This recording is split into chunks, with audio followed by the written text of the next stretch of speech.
चाची चाचा कुठं बाहेर गेल्यात का? वाईकू गे, काय झालं असं अचानक आलीस? काय नाही ग, घरी लक्ष लागत नव्हतं म्हणून आले. लक्ष तर आमच्या पण घरात लागा ना कुणाचं.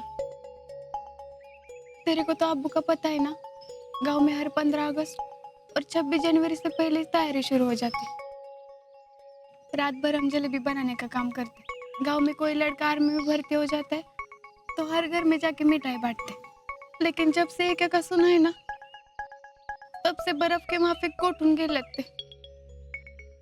बाकी तुझ्या घरी कसे आहेत सगळे? आहेत बरे. अजिंक्य आता 2 दिवसात जाणार आहेत. त्यांच्या जायची तयारी चालू आहे. कुछ ना कुछ काम होगा तो दिमाग में ऐसी वैसी बात नहीं आती। यास्मीन, बोल की. अगं कसं बोलू तेच कळना झालंय. क्या हुआ? बोल ना. हे बघ, जो मन में है ना वो बोल दे.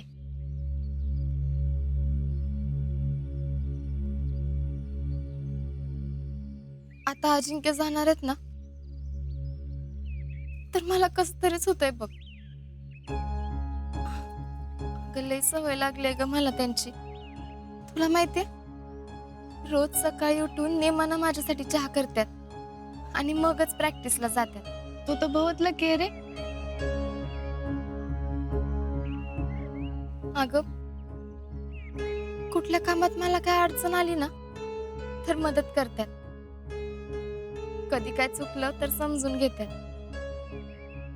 कधी भांडण, कधी रुसव फुगव, याची लई सवय झाली मला. आणि आता ते चाललेत ना, तर माझं कसं होणार आहे हेच कळना झालंय. अगं म्हणजे त्या घरात सगळेजण चांगले आहेत, पण त्यांच्यात आणि माझ्यात दुआ कायम अजिंक्य आहेत. उसका टेंशन तू मत ले, सांभाळशील सगळं. अगं तसं नाही, म्हणजे मला मला सांगता येईना झालंय. म्हणजे हे बघ, आपण घरापासून लांब गेलो की आपल्याला कायम असं वाटत असतंय ना, की आपण घरला परत कधी जाणार, घरला परत कधी जाणार. ते का होतंय माहितीये का? कारण तिथे आपली मायेची माणसं असतात. आपण त्यांना सगळं सांगू शकतो, त्यांच्याबरोबर बोलू शकतो, त्यांच्या समोर रडू शकतो, त्यांच्यावर चिडू बी शकतो. आणि आता हे चाललेत ना, तर मला सारखं असं वाटतंय की माझं घर माझ्यापासून लांब चाललंय.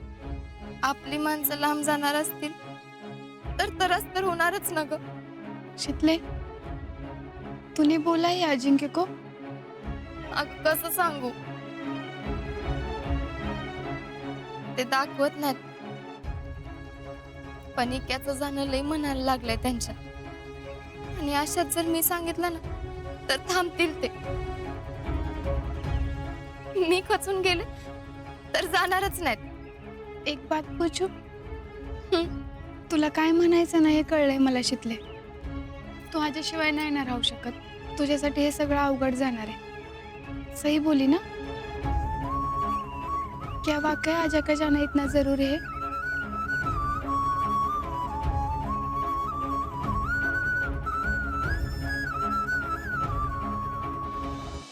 नाना, समाधान दादा आलाय. जीजी तुम्ही असं अचानक. सुमन चहा टाक जरा. अगं राहू दे नको. त्याच्या गोडभर पाणीच दे. हा.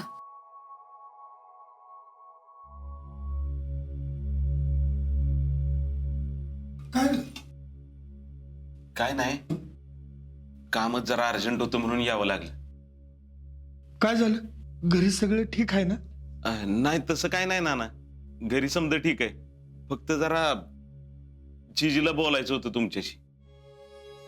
नाही म्हणजे आजीसाठी चालू आहे आम्ही.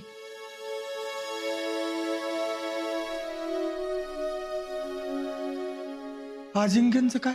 आता काय ते मी स्पष्टच बोलते. आडून राडून नाही बोलत मी.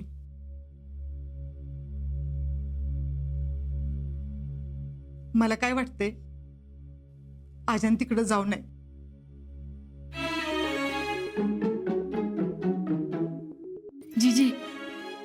माझ्या मनातलं बोललात बघा. अहो विक्याचं असं झाल्यापासून मला तर झोपच लागत नाही त्यांच्या काळजीनं. जीजी तुमची काळजी बरोबरच आहे, पण अजिंक्य कर्तव्याशी बांधील आहे. त्यांना जावंच लागणार.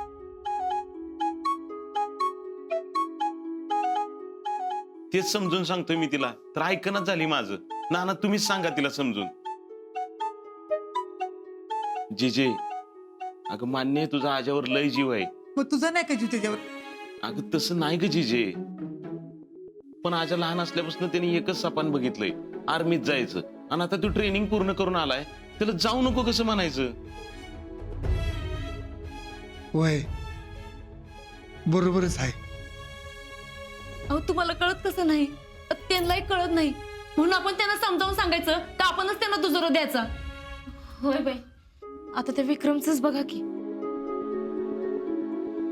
हाकनाक गेला बिचारा. अहो असं कसं म्हणताय? देशासाठी शहीद झालाय तो, वीरमरण आलंय विक्रमला. अरे होय, समजा मान्य आहे मला, पण त्याच्या आईची अवस्था काय झाली बघतोस ना. अरे आबाळ कोसळले त्या बाईवर, काय करावं तिनं? आता तिने काय करायचं सांगा बघू. पाहुणं रावळं गावातली माणसं 4 नाही तर 8 दिवस येतात.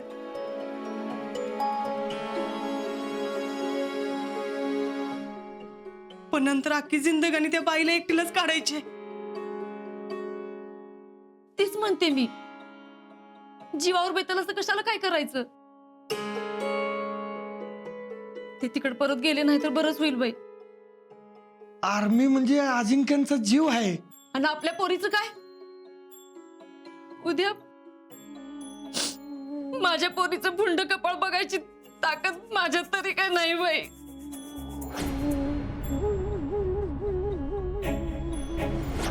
अगं काय बोलतेस तू? वय वय, आपल्याला ते आर्मी बिर्मी काही नको बाबा. समाधान ह्या आपण सगळी मिळून आजीला समजावून सांगूया. अगं जीजे मी नाही का सांगून बघितलं त्याला? अजिंक्य ना शीतलशिवाय दुसरं कोणाचं ऐकणार नाहीत. मग पहिल्यांदा आपण शीतललाच सांगितलं पाहिजे. तुम्ही सगळे म्हणताय ते खरंय,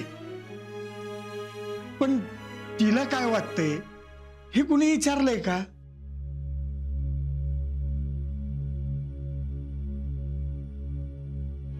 अहो आता लग्न झालेली पोरगी आहे ती, आणि कुठल्या पोरीला वाटल आपल्या नवऱ्याचा जीव धोक्यात असावा म्हणून? शीतलची गोष्ट वेगळी पडती. काय गोष्ट वेगळी नाही.